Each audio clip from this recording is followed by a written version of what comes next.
আক্কার তন্ত্র মন্ত্র জগতের উজ্জ্বল নক্ষত্র, বিশ্বের সবচেয়ে প্রবীণ বয়োবৃদ্ধ, বিংশ শতাব্দীর শ্রেষ্ঠ মহাসাধক, জীবন্ত কিংবদন্তি, মহাজ্ঞানী সাধু বাবা মানব সেবায় এখন বাংলাদেশে। চাকচিক্য ভরা কথায় সাজানো বিজ্ঞাপনে পা দিবেন না, খোঁজ নিয়ে দেখুন তাদের আদৌ কোনো আস্থানা আছে কিনা। সাধু বাবা 200 বছরের পারিবারিক ঐতিহ্য নিয়ে ছোটবেলা থেকে তন্ত্র মন্ত্রের উপর কাজ করে 100% সফলভাবে যে কোনো সমস্যার সমাধান দিচ্ছেন। তাই বলছি, বিগত দিনে যাহারা ব্যর্থ হয়েছেন তাদের বিনা পারিশ্রমিকে পরামর্শ দেওয়া হয়। সাধু বাবা বলেন, আমি কোনো তন্ত্র মন্ত্র জানি না, আমি কোনো মন্ত্রে বিশ্বাসী নই, আমার শক্তি হলো সৃষ্টিকর্তা। আমি জীবনে বিবাহ করি নাই, ঘর সংসার করার সময় পাই নাই, একান্ত নির্জনে বসে সৃষ্টিকর্তাকে পাওয়ার জন্য, উনার স্বরূপ দেখার জন্য সারা জীবন আরাধনা করেছি। কখন যে জীবনে 97টি বছর পেরিয়ে গেছে বলতে পারি না। জীবনে শেষ প্রান্তে এসে দেখি পৃথিবীর মানুষ আমাকে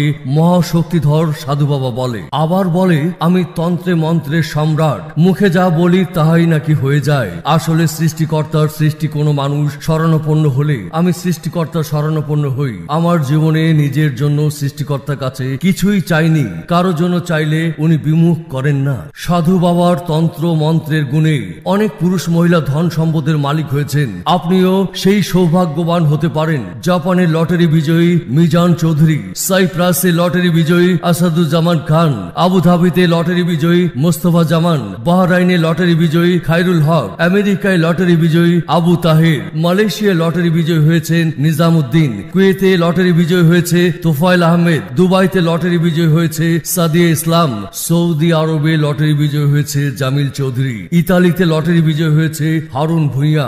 পরীক্ষা